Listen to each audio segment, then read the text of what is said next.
Today ఈరోజు మనం ఏం చేస్తామంటే వేవ్స్ చాప్టర్లోకి వెళ్దాం. వేవ్స్ చాప్టర్లో ఖచ్చితంగా 8 మార్క్స్ క్వశ్చన్ ఖచ్చితంగా ఒకటి వస్తుంది. అది డ్యామ్ షూర్. అంటే ఒక థియరీ, ఒక ప్రాబ్లం అలా వస్తుంది. ఇప్పుడు థియరీ క్వశ్చన్స్ చూసుకుంటే ఫస్ట్ క్వశ్చన్ వచ్చేసరికి చూడండి. క్వశ్చన్ వేవ్స్ ఇంపార్టెంట్ క్వశ్చన్ ఏంటంటే explain the formation of stationary waves in stretched string and hence deduct the laws of transverse waves in stretched. అంటే ఒక స్ట్రింగ్‌ని స్ట్రెచ్ చేసినప్పుడు స్టేషనరీ వేవ్స్ ఎలా ఫార్మ్ అవుతాయి స్ట్రింగ్ మీద అనేది ఈ దాని గురించి క్వశ్చన్. ఫస్ట్ పాయింట్ చూడండి. First point. Let a string is stretched between 2 rigid supports. అంటే అర్థమైందంటే ఒక 2 రిజిడ్ సపోర్ట్స్ తీసుకున్నా ఇట్లా. అంటే 2 పోల్స్ అని అర్థం. 2 పోల్స్ తీసుకున్నాను.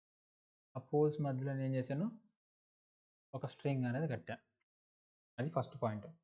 నెక్స్ట్ ఏం చేశాను? Is plucked perpendicular to it's length and release. అంటే దీని యొక్క సెంటర్‌ని ఏం చేశాను నేను? పట్టుకొని ఇట్లా పైకి లాగా.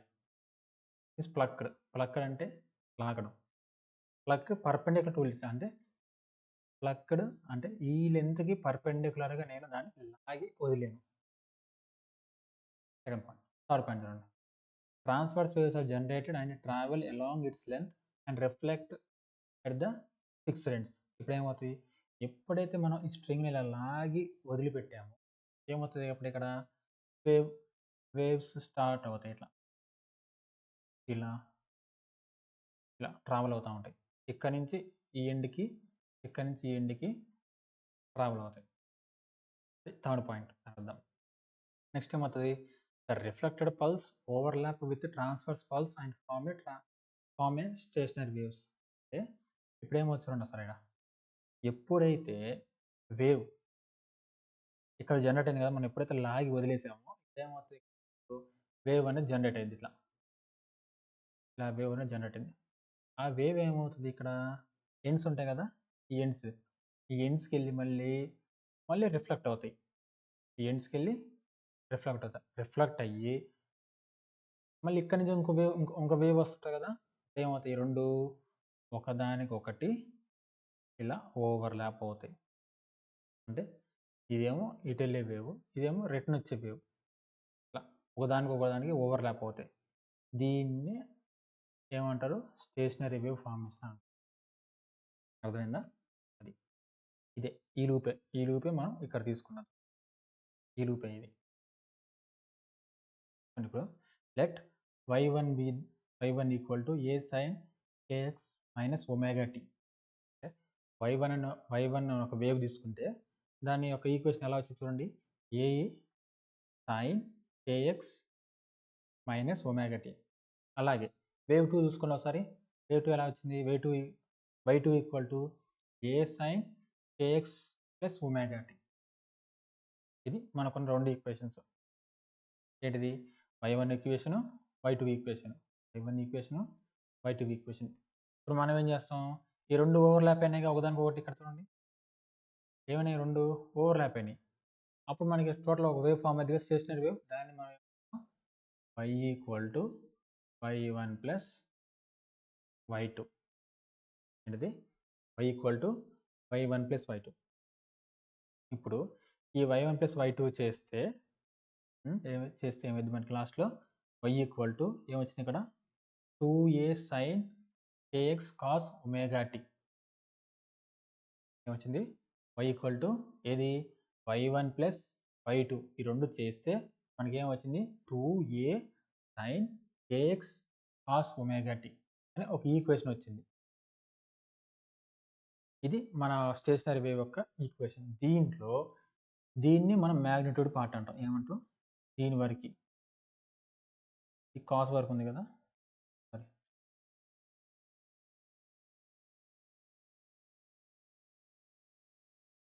ఈ పార్ట్ ఉంది కదా! కాస్ వరకు ఉండే పార్ట్. ఇది మాగ్నిట్యూడ్ పార్ట్. ఇది వేవ్ పార్ట్. అంతేగా?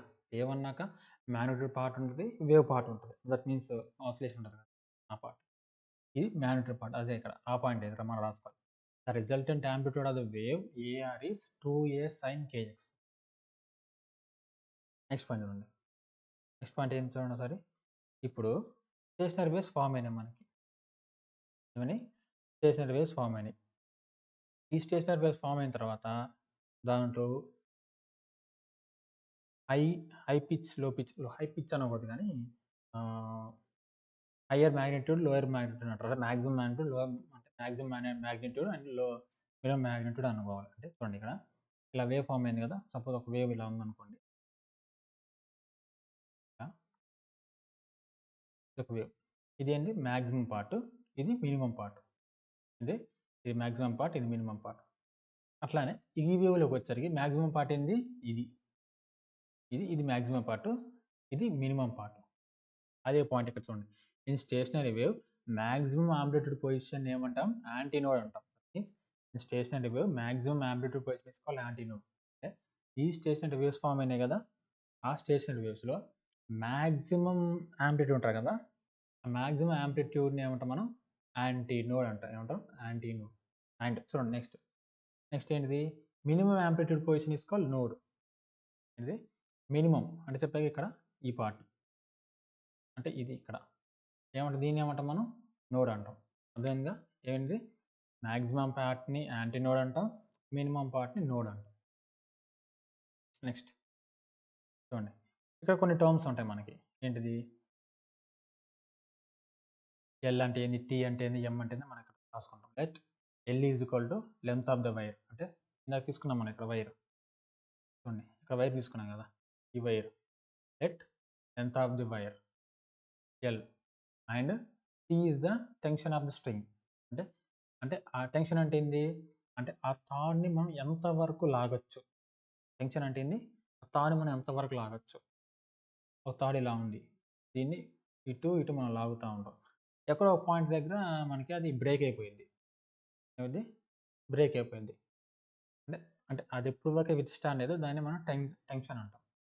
నెక్స్ట్ అంటే దాని మీద ఒత్తిడి అని అర్థం. ఒక మాటలో చెప్పాలంటే ప్రెషర్, ఒత్తిడి. నెక్స్ట్ ఇంకోటి ఏంది? ఎం అంటే ఏంది? Linear density. అంటే ఆ స్ట్రింగ్ మీద లీనియర్ డెన్సిటీ. ఇవి మనకున్న టర్మ్స్. ఇప్పుడు చూడండి, ఆల్రెడీ మనకేం తెలుసు? ఒకవేళ the velocity of the wave generated in the string is V equal to ఏమొచ్చి మనకి రూట్ T/m. ఏమైంది అంటే చెప్పారు కదా, స్ట్రింగ్ ఇట్లా లాగి మనం ఇట్లా లాగుతామని చెప్పేసి. లాగినప్పుడు ఏమవుతుంది మనకి? వేవ్ జనరేట్ అయింది. దట్ మీన్స్ స్టేషనరీ వేవ్స్ అన్నాం ఇందాక. ఇక్కడ స్టేషనరీ వేవ్స్ జనరేట్ అయింది. ఈ స్టేషనరీ వేవ్స్ ట్రావెల్ అవుతుంటాయి కదా ఒక చోట నుంచి ఇంకో చోటకి. ట్రావెల్ అయ్యేటప్పుడు ఏమైంది? దానికి ఒక వెలాసిటీ ఉంటుంది. ఏముంటుంది? దానికి ఒక వెలాసిటీ. దాన్నే మనం ఏమంటాం అంటే v, velocity v equal to root T/m. అదే v, velocity of the string, velocity of the wave generated the string. Next ఇంకోటి ఏంటి మనకి? ఇఫ్ ద ఒక లూప్ తీసుకుంటాం. చెప్పాగా స్ట్రింగ్స్ అన్నాక ఇట్లా చాలా లూప్స్ ఉంటాయి. దాంట్లో మనం ఒక లూప్ మాత్రమే తీసుకుంటాం. అదే ఈ లూప్. ఏంటిది? అదే ఈ లూప్. ఒక లూప్ మాత్రమే తీసుకుంటాము. సపోజ్ ఆ లూప్ ఒక లెంత్ ఏమనుకున్నాం మనం? λ/2 అనుకున్నాం. ఇక్కడ చూడండి, లూప్ లెంత్ ఎంత? L equal to λ/2. దానికి మనం ఏం చేసుకోవచ్చు? ఏని మనం ఏమనుకున్నాం చూడండి, L ఈక్వల్ టు λ/2. నాకు లాంబ్డా వాల్యూ కావాలి. లాంబ్డా వాల్యూ ఎలా వచ్చింది? లాంబ్డా వాల్యూ కావాలంటే అప్పుడు ఇలా చూడండి, లాంబ్డా ఈక్వల్ టు ఏమిది? 2 ఇటు పోతే మల్టిప్లై అవుతుంది అంటే 2L. Lambda equal to 2L. Next frequency of the wave. ఒకటేంది? Frequency of the wave n equal to మనకేం తెలుసు? v/λ. v అంటే తెలుసా నీకు? తెలుసు ఇది. v అంటే ఏంది? Root T/m divide by lambda value ఎంత? 2L. దీన్ని మాడిఫై అంటే సింప్లిఫై చేసుకుంటే ఎలా రాసుకోవచ్చు? నేను దాన్ని సింప్లిఫై చేసుకుంటే చూడండి, ఇక్కడ సింప్లిఫై చేసుకుంటే ఎలా రాసుకోవచ్చు? దీన్ని నేను 1/L రాసుకుంటా. 1/2L into root T/m.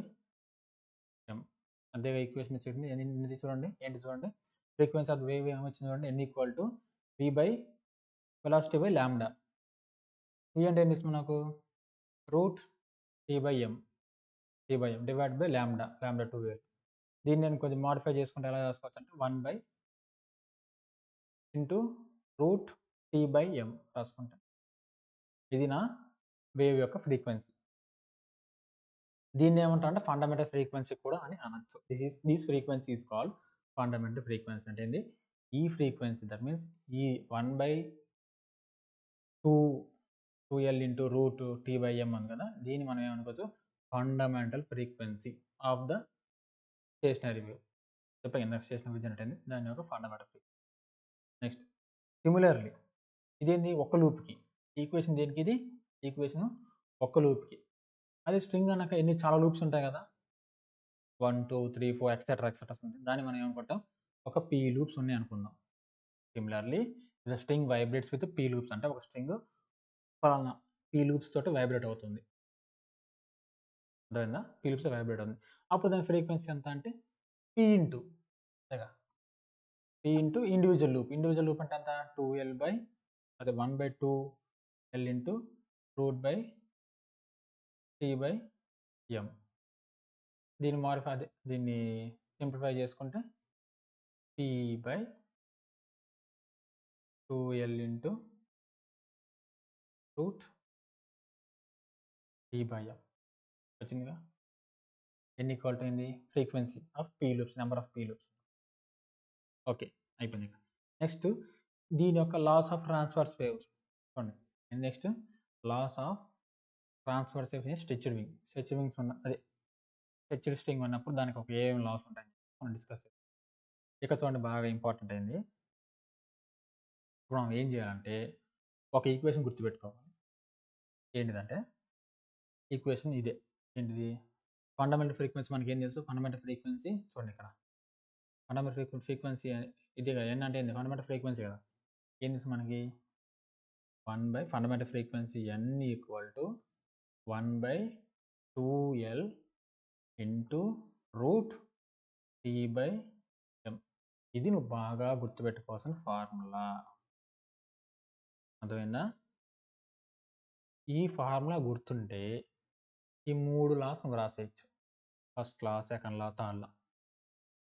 అర్థమైందా? ఏంది 3 గుర్తుపెట్టుకుంటే ఏంది ఈ ఈక్వేషన్ ఒకటి గుర్తుపెట్టుకుంటే నువ్వు ఈ 3 లాస్ రాసేయచ్చు. ఫస్ట్ లా, సెకండ్ లా, థర్డ్ లా రాసేయచ్చు. అది ఎలా చెప్తా చూడండి. ఫస్ట్ చూడండి ఒకసారి ఒకటి గుర్తుపెట్టుకోండి. బైకి కింద ఉన్నాయంటే ఏం చెప్పండి denominator. That means denominators of values ఎలా ఉంటాయి ఇన్వర్స్లీ ప్రపోర్షనల్. ఏంటి బైకి అంటే డివైడెడ్లో ఉన్నాయి మొత్తం ఇన్వర్స్లీ ప్రపోర్షనల్స్, పైన ఉన్నాయి మొత్తం డైరెక్ట్లీ ప్రపోర్షనల్. అర్థమైందా? ఇది ఒక ఫ్రాక్షన్ తీసుకుంటే ఎప్పుడైతే డివైడ్ కింద అంటే డినామినేటర్లో ఉంటాయో అవన్నీ ఇన్వర్స్లీ ప్రపోర్షనల్, న్యూమరేటర్లో ఉండేవన్నీ డైరెక్ట్లీ ప్రపోర్షనల్. ఈ 2 పాయింట్లు గుర్తుపెట్టేసుకోండి బాగా. ఎప్పుడైనా మీరు ఉపయోగించుకోవచ్చు. ఇది న్యూమరేటర్లో ఉండే మొత్తం డైరెక్ట్లీ ప్రపోర్షనల్స్ అండ్ డినామినేటర్ ఉండే మొత్తం ఇన్వర్స్లీ ప్రపోర్షనల్. ఇప్పుడు మన క్వశ్చన్లోకి వెళ్ళాం చూడండి. ఫస్ట్ లా అంటే ఏం చూడండి. ఫస్ట్ మనకి చూడండి మనకి ఇక్కడ వేరియబుల్ టర్మ్స్ ఏమనేది ఉండవు సార్. ఇక్కడ ఎల్ అనే ఒక వేరియబుల్ టర్మ్ ఉంది, టీ వేరియబుల్ టర్మ్ ఉంది, ఎం అనే వేరియబుల్ టర్మ్ ఉంది. ఆల్రెడీ ఎల్ టీ ఎం అంటే ఏందో మనం చూసాం ఆల్రెడీ. ఇక్కడ రాసుకున్నాం. ఏంది ఎల్ అంటే ఏంది length of the wire, T అంటే tension the string and M is linear density. Already 3 మనం చదివేసుకున్నాం. ఇప్పుడు ఏం చేస్తాం ఫస్ట్ చూడండి ఈక్వేషన్లో ఫస్ట్ మనకు వచ్చేది ఏంది ఇక్కడ ఫస్ట్ ఎల్ ఏమొచ్చింది మనకి ఎల్ అంటే ఎల్ గురించి మనం డిస్కస్ చేయాలి. అదే ఫస్ట్ లా. చూడండి first law the fundamental frequency of the stretched wing is inversely proportional to the length of the string. అర్థమైందా? ఎన్ అంటే ఏం చెప్పాను ఆల్రెడీ చెప్పాను మీకు, ఇప్పుడు ఇందాక చెప్పా. ఈ ఫార్ములా ఒకటి గుర్తుపెట్టుకుంటే మీరు ఈ 3 లాస్ రాసేయచ్చు. ఎన్ అంటే ఏంది ఫండమెంటల్ ఫ్రీక్వెన్సీ. సో ఇందాక ఇక్కడే చెప్పాగా ఎన్ అంటే ఏంది ఎన్ అంటే ఏంది ఇక్కడ this frequency is called fundamental frequency. అంటే ఎన్ ఫ్రీక్వెన్సీ ఏమంటారు ఫండమెంటల్ ఫ్రీక్వెన్సీ అనొచ్చు. కాబట్టి చూడండి దీన్ని బట్టి మనం రాసేయచ్చు. ఏంది ఫస్ట్ మనం తీసుకోవాల్సింది ఎల్ తీసుకోవాలి. ఫస్ట్ లెటర్ ఇక్కడ ఎల్ ఉంది కాబట్టి ఇక్కడ ఎల్ తీసుకోవాలి. చూడండి the fundamental frequency of stretched string ఏంటంటే ఏంది అదే కదా ఫండమెంటల్ ఫ్రీక్వెన్సీ కదా. ఈస్ డినామినేటర్లో ఉంది కాబట్టి రబ్ చేస్తుంది మళ్ళీ మీరు కన్ఫ్యూజ్ అవుతుంది.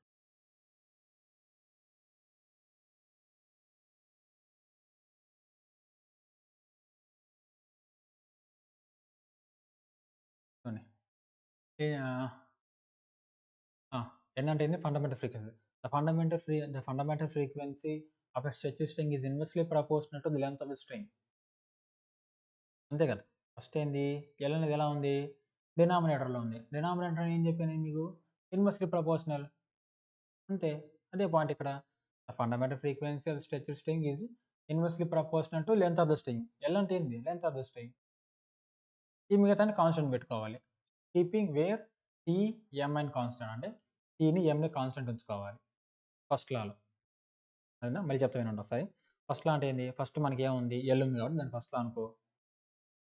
ఎన్ అంటే ఏంది fundamental frequency. The fundamental frequency is denominator ఉంది కాబట్టి ఏమనుకోవాలి inversely proportional to length of the string. L అంటే ఏంది length of the string. Keeping constants ఏవే కాన్స్టెంట్ గుంచుకోవాలి టీ కాన్స్టెంట్ గుంచుకోవాలి ఎం కాన్స్టెంట్ గుంచుకోవాలి. అంతే అదే ఇక్కడ నేను రాసుకుంటా ఏమని N is inversely proportional to 1/L. ఒక ప్రపోర్షనాలిటీ కాన్స్టెంట్ తీసేస్తే దీన్ని పంపిస్తే ఏమవుతుంది NL equal to constant. NL is constant where T and M are constant అని చెప్పి అది ఫస్ట్ లా. నెక్స్ట్ ఎల్ తర్వాత ఏముంది చెప్పండి మనకి. నెక్స్ట్ టీ ఏముంది టీ ఉంది. టీ ఉంది కదా. ఇప్పుడు చూడండి టీ ఎలా ఉంది న్యూమరేటర్లో డినామినేటర్లో ఉందా న్యూమరేటర్లో ఉంది. ఆల్రెడీ మీకు చెప్పా న్యూమరేటర్లో ఉందంటే అది directly proportional.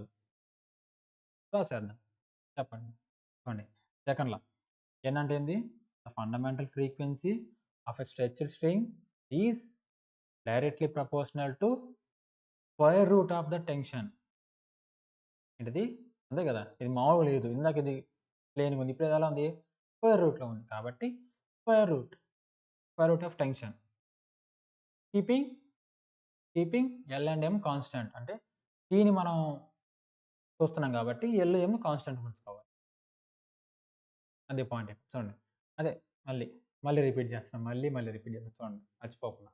The fundamental frequency of the stretched string is directly proportional to square root of the tension where L and M are constant. అదే కదా N is directly proportional to చెప్పగా డైరెక్ట్లీ ప్రపోర్షనల్ ఎందుకంటే న్యూమరేటర్లో ఉంది కాబట్టి directly proportional square root of the tension అది equal to constant where L and M are constant. అది second law అయిపోయింది. నెక్స్ట్ థర్డ్ లా సేమ్ ఇది కూడా అంతే. ఇప్పుడు అయిపోయింది ఇందాక ఎల్ అయిపోయింది టీ అయిపోయింది మనకు కావాల్సింది ఎం కావాలి. చూడండి ఎం చూడండి సేమ్ ఎం ఎలా ఉంది న్యూమరేటర్లో డినామినేటర్లో ఉందా డినామినేటర్ ఉంది. డినామినేటర్ అంటే అర్థమైంది ఇన్వర్స్లీ ప్రపోర్షనల్. ఏంటిది ఇన్వర్స్లీ ప్రపోర్షనల్. రాయండి the fundamental frequency of a string is inversely proportional to square root of the linear density. అంతేగా రూట్లో ఉంది కదా square root of the linear density where L T and constant. అంతే కదా L is inversely proportional అంటే root of M పెట్టుకుంటాం దీని నుంచి ఎం ఇటు వెళ్తుంది N root is constant where T L and T are constant. అర్థమైందిగా అంటే ఇంతే ఇంకా చూడండి. అంటే ఇక్కడ ఏం చేయాలి మనం ఫస్ట్ మళ్ళీ ఒకసారి జస్ట్ షార్ట్ రివిజన్ చేస్తాను. ఏం చేస్తాం మనం ఇక్కడ ఈ లాస్లో ఒకటి మనం చూస్తుంటే మిగతా రెండు కాన్స్టెంట్ ఉంచుకోవాలి. అంటే ఎల్ చూస్తున్నాం అనుకో మనం టీఎం కాన్స్టెంట్ ఉంచుకోవాలి. అదే టీ చూస్తున్నాం అనుకో ఎల్ఎం కాన్స్టెంట్. అదే ఎం చూస్తున్నాం అనుకో ఎల్ టీ కాన్స్టెంట్ ఉంచుకోవాలి.